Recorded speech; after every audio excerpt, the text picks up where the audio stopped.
In this world of strife and sorrow, great things happen. I know you may be wondering, why do I say that?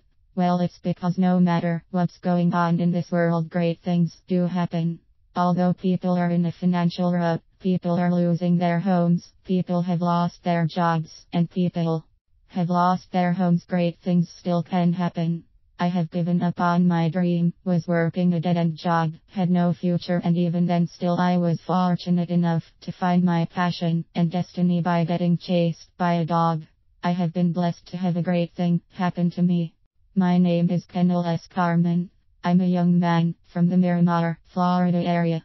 I'm an entrepreneur, pastor, singer, and martial artist. But 3 years ago that wasn't the case. I had no idea what I wanted out of life. My money was very, very low. I worked a dead-end job and was living life aimlessly. I didn't really have anyone or anything to live for.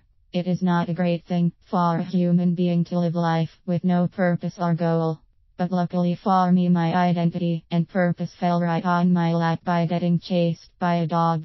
I grew up playing football all my life. I've been playing football ever since I was in middle school. I played high school football throughout all 4 years of high school, but didn't earn a football scholarship like my heart desired. I still wanted a football scholarship, so I left to Arizona to play football for a junior college named Mesa Community College in endeavors to earn a Division I football college scholarship.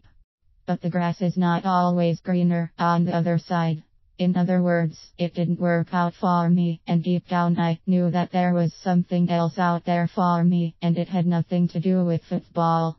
So due to the fact that I'm over 2,000 miles away from home, I was living off my struggling single mother and the fact that she was also living with an abusive, violent man, I made a decision to go back home.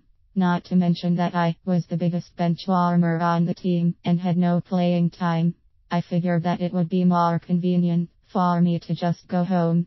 There you have it, ladies and gentlemen, just like that I gave up on my dreams. I'm sure you must be thinking that I should never give up, but I did give up. So I left Arizona and gave up on my dreams, leaving me empty, hopeless, aimless, and lost. I thought to myself, what now?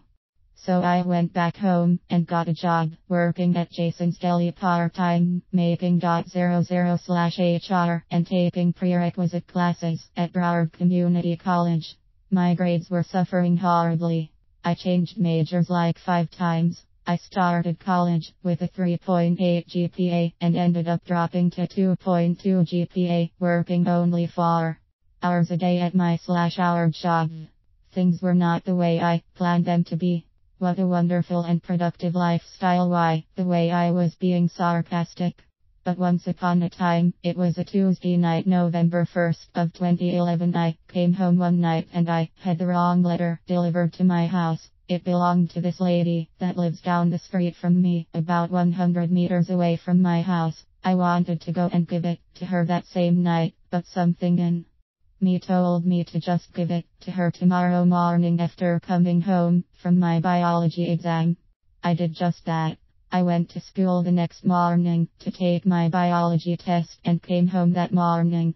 As I pulled up in my driveway and had the letter with me to give to the lady, I parked my car at home and decided to walk over there, and lo and behold, she was outside with her dogs, and I was like, cool, even better. But although her house was 100 meters away, like I mentioned, her dog started running towards me. At first I disregarded it, but I looked at the dog and I said to myself, why the hell is this dog running at me like this? So I decided to run away because I'm chicken like that. I ran for about 200 meters and the dog just kept running after me. I got tired and stopped in front of a random man's house, picked up his recycling bin to fight the dog off, and it worked and the dog left. I apologized to the man and he told me that it was fine. Because of that, he grabbed my attention.